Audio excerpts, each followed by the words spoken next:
ప్రభునందు ప్రియమైనటువంటి దేవుని ప్రజలారా, ప్రభువైన యేసు క్రీస్తు నామంలో మీకు అందరికీ శుభములు తెలియజేస్తూ ఈ ఉదయకాలం అన్న కార్యక్రమానికి మిమ్మల్ని ప్రేమపూర్వకంగా ఆహ్వానిస్తున్నాను. ప్రతి ఉదయం కూడా దేవుడు నాకు బయలుపరిచినటువంటి కొన్ని లేఖన సత్యాలను మీతో పంచుకుంటూ, మీతో పాటు సహవాసం కలిగి దేవుని యొక్క వాక్యంలో ఎదగటానికి ప్రభు అనుగ్రహిస్తున్నటువంటి మహాకృపను బట్టి దేవునికి నేను వందనాలు చెల్లిస్తూ ఉన్నాను. ఈ ఉదయకాలము మార్క్స్ వార్తలోని లేఖన భాగాలనే కొనసాగిస్తూ ఉన్నాను. మార్క్స్ వార్తను ప్రారంభించిన నాటి నుంచి ఎన్నో నిగూఢమైనటువంటి లోతైనటువంటి సత్యాలను ప్రభు బయలుపరుస్తూ ఉండగా వాటిని అనుసరిస్తూ వాటిని మీకు తెలియపరుస్తూ ఉన్నాను. మార్క్స్ వార్త 3వ అధ్యాయంలో యేసు ప్రభు యొక్క పరిచర్య విస్తరిస్తూ ఉండగా కనపడుతున్నటువంటి పరిస్థితులను మనం ధ్యానిస్తూ ఉన్నాం. 3వ అధ్యాయం 7వ వచనం మొదలుకొని 12వ వచనం వరకు నిన్న కొన్ని సత్యాలను చూశాం. ఈరోజు మరికొన్ని సత్యాలు ధ్యానించడానికి ప్రయత్నం చేద్దాం. 7వ వచన ప్రారంభంలోనే యేసు ప్రభును గొప్ప జన సమూహము వెంబడించనని రాయబడింది. ఈ రోజున ఈ గొప్ప సమూహాన్ని ఒకవేళ మన ముందు నిలుపుకొని, అయ్యా యేసు ప్రభుని ఎందుకు వెంబడిస్తూ ఉన్నారు? ఇంత గొప్ప జన సమూహాన్ని చూసినప్పుడు తప్పకుండా కలవరం ప్రారంభమవుతుంది. ఆ కలవరం ఎలాగ మార్చబడుతుందంటే, ఆ వెంబడించినటువంటి వారు ఎలాంటి మనస్తత్వం కలిగినటువంటి వారు, ఎలాంటి భావాలతో యేసు ప్రభును వెంబడిస్తూ ఉన్నారు. సర్వసాధారణంగా మనం ఆలోచన చేసేది ఏంటంటే, ఎక్కువ గుంపు ఎలా ఉంటే ఆ గుంపుతో వెంబడించడం పరిపాటిగా మారింది. ఎందుకు గుంపును వెంబడిస్తాము అనంటే, ఆ గుంపును వెంబడించుటలో మనకు బలముందని, ధైర్యం కలుగుతుందని, ప్రతి ఒక్కరు కూడా నన్ను వారిలో ఒకరిగా ఎంచి సహకరిస్తారని. కానీ వాస్తవం అది కాదు. యేసు ప్రభును వెంబడించినటువంటి వారిలో అనేకులు ఎలాంటి వారు అనే లేఖనాల ప్రకారంగా మనం ఆలోచించినట్లయితే, అనేకులు స్వలాభాపేక్ష కలిగినటువంటి వారు. ఎంతగానే ఆలోచన చేసినప్పుడు వారికి ఉన్నటువంటి అనారోగ్య సమస్యల వల్ల వారు స్వస్థత కొరకే ప్రభును వెంబడించి ఉండవచ్చు. ఒకటి. రెండవది, ఆయన ఎలాగ నా జీవితాన్ని బాగు చేస్తాడో అనే ఆలోచనతో మరికొందరు ఆయనను వెంబడించి ఉండవచ్చు. మరికొందరైతే ఇతరుల జీవితాల్లో యేసు ప్రభు చేసేటటువంటి కార్యాలు చూద్దాం, తిలకిద్దామనే ఆలోచనతో వెళ్ళినటువంటి వారు మరికొందరు ఉండి ఉండవచ్చు. మరికొందరైతే ఆనాడు వినోదాలు అలాంటి కార్యక్రమాలు ఏవీ లేవు కాబట్టి ఎక్కడైతే జన సమూహం ఉంటో అచ్చట కాస్త సమయము వెచ్చించే అవకాశం కలుగుతుందని భావించిన వారు కూడా మరికొందరు లేకపోలేదు. మరికొందరేమో యేసు ప్రభును చూస్తే చాలులే అన్నటువంటి భావన కలిగినటువంటి వారు. ఆయన తాకితే చాలు, ఆయనతో కరచాలనం చేస్తే చాలు, లేకపోతే ఆయన ప్రక్కన నేను ఫోటో దిగితే ఎలాగుంటుందని భావించే వాళ్ళు కూడా లేకపోలేదు. మరికొందరైతే ఇక్కడ ఏ వార్త నాకు దొరుకుతుంది అని భావించిన వారు మరికొందరు కావచ్చు. మరికొందరైతే యేసు ప్రభు వల్ల కలిగే లాభం ఏంటి నాకు అని భావించే వాళ్ళు లేకపోలేదు. ఇవే కాకుండా మరొక గుంపును కూడా మనం చూడవచ్చు. వారెవరంటే, యేసు ప్రభు యొక్క బోధనలు వింటూ ఆ మాటలను బట్టి, లేకుంటే ఆయన మాట్లాడేటటువంటి తీరును బట్టి లోపాలు చూసేటటువంటి వారు కూడా లేకపోలేదు. అంతేకాకుండా ఆయన మాట్లాడే మాటల్లోని అంతరార్థాన్ని గ్రహించటానికి లేఖనాలు నేర్చుకోవడానికి ప్రయత్నించేవారు కూడా లేకపోలేదు. వీరందరిని గురించి మనం ఒక మాటలో మనం చెప్పుకుంటే ఈ మాట ఇలా అనిపిస్తుంది. మార్కు సువార్త 1వ అధ్యాయము 21వ వచనం మొదలుకొని 28వ వచనం వరకు ఉన్నటువంటి మాటలు మనం గమనిస్తే ఇక్కడ వ్రాయబడినటువంటిది ఏంటంటే 22వ వచనం చదువుతున్నాను. ఆయన శాస్త్రుల వలె కాక అధికారం గల వాని వలె వారికి బోధించను కనుక వారు ఆయన బోధకు ఆశ్చర్యపడిరి. ఆయన బోధకు ఆశ్చర్యపడినటువంటి వారు లేకపోలేదు. అనగా వారికి బోధించేటటువంటి శాస్త్రులు, రబ్బీలు, పరిసయ్యులు, మత బోధకులు ఎవరైతే ఉన్నారో వారు బోధించినటువంటి బోధనలు కాస్త ఈయన బోధనలకు భిన్నంగా ఉన్నాయి. ఈయన చెప్పేటటువంటి మాటలు సులభంగా అర్థమవుతున్నాయి, హృదయాల్లో తాకుతూ ఉన్నాయి, అనేకుల జీవితాలకు మేలు కలిగిస్తున్నాయి. కాబట్టి ఈయన మాటలు విందామని ఆసక్తితో వచ్చినటువంటి వారు కూడా అక్కడ అనిపిస్తున్నారు. ఏదేమైనప్పటికీ ఇక్కడ ఒక విషయాన్ని గుర్తెరగాలి. ఇంతగా గొప్ప జన సమూహము యేసును వెంబడించినప్పుడు యేసు ప్రభు పిలాతు దగ్గర నిలవలసినటువంటి సమయం ఆసన్నమైంది. ఇదే గుంపు అక్కడ కనిపిస్తుంది. యేసు ప్రభు పిలాతు ఎదుట నిలబడినప్పుడు ఇదే గుంపే అక్కడ కనిపిస్తూ ఉంది. అనగా ఇలాంటి మనస్తత్వం కలిగినటువంటి వారు అక్కడ పలికిన మాట ఏంటో తెలుసా? ఆశ్చర్యపడినటువంటి వీరు ఇక్కడ ఏమంటున్నారంటే సిలువ వేయము, సిలువ వేయమని కేకలేస్తున్నారు.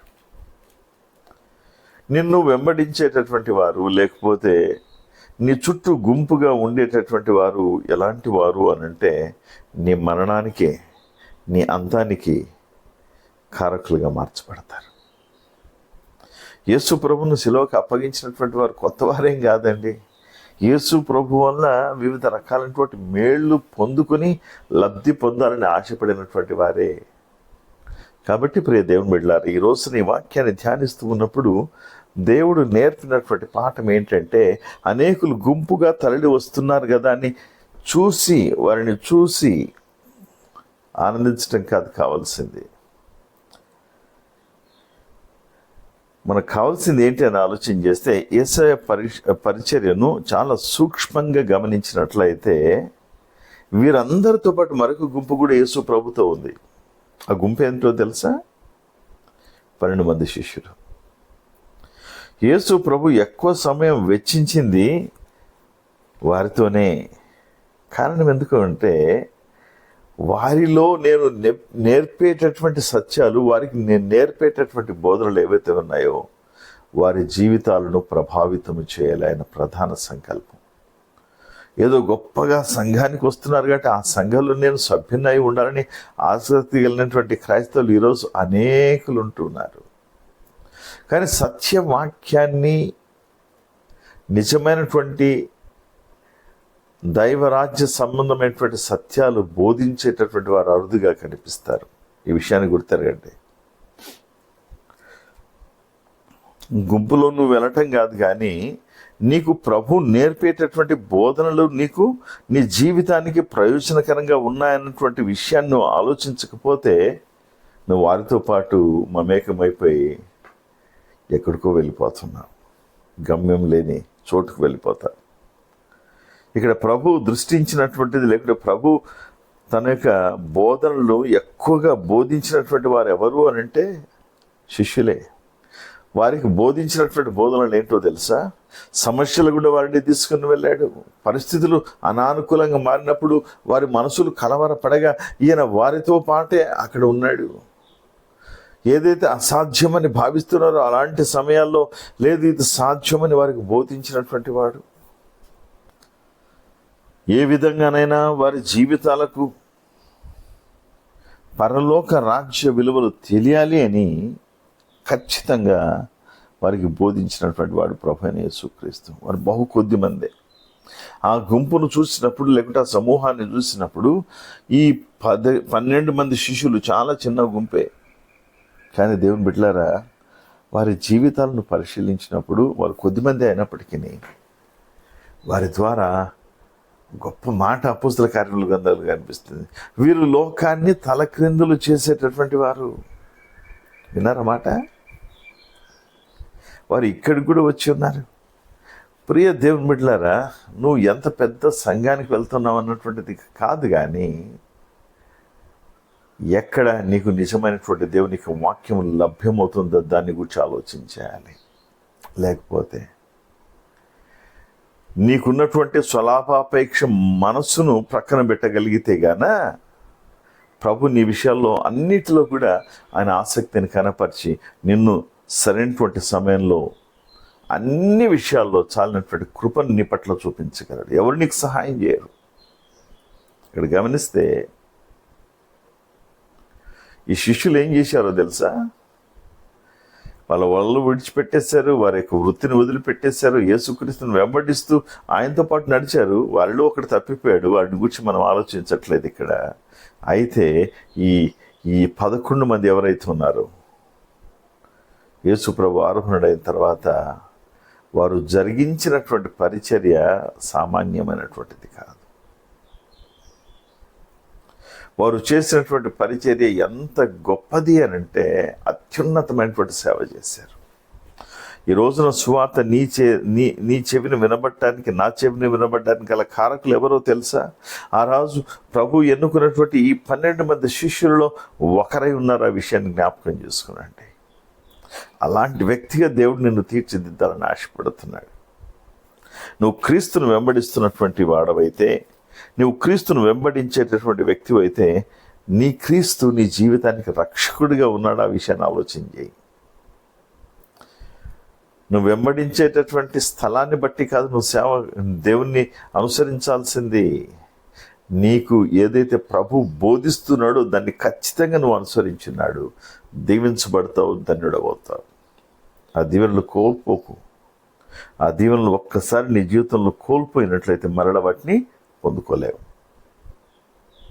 కాబట్టి దేవుని బిడ్డలారా, జ్ఞాపకం చేసుకుందాం. ఎంతో గొప్ప జన సమూహములు యేసు ప్రభును వెంబడించినప్పటికీ యేసు ప్రభు దృష్టి అంతా కూడా ఆ 12 మందే. ఆ 12 మందిని దృష్టించాడు. వారు నేర్చుకోవడానికి ఇష్టపడ్డారు. వారు నేర్చుకోవడానికి ప్రభు యొక్క మాటల పట్ల ఆసక్తిని కలిగి నిరంతరమైన వెంబడిస్తున్నారు. వారు భోజనం కొరకు రాలేదు, లేకపోతే ఇతరత్ర స్వలాభాపేక్ష కొరకే రాలేదు. వారిని చూసినప్పుడు ఎంత ఆనందం కలుగుతుందంటే, వారు కొట్టబడినప్పుడు, వారు దూషించబడినప్పుడు, వివిధ రకాలైనటువంటి హింసల గుండా వెళ్తూ ఉన్నప్పుడు వారు ఏమన్నారంటే, క్రీస్తు కొరకు మేము వీటిని అనుభవిస్తాం. ప్రియ దేవుని బిడ్డలారా, ఈరోజు నువ్వు క్రీస్తు యొక్క సాక్షిగా ఉండాలని ఆశపడితే, క్రీస్తును వ్యక్తిగతంగా ఎరిగినటువంటి వ్యక్తి అయితే ఆయన నీ రక్షకుడా? విషయాన్ని జ్ఞాపకం చేసుకో. ఒకవేళ ఆయన నీకు రక్షకుడు కాకపోతే ఆలోచన చేయి, ప్రభు యొక్క పాదాల చెంతకురా. ఇదే గొప్ప తరుణం ప్రభు నీకు ఇచ్చేటటువంటిది. నువ్వు క్రీస్తుని ఎరిగి ఉన్నావా? ఏ రీతిగా ఎరిగి ఉన్నావు?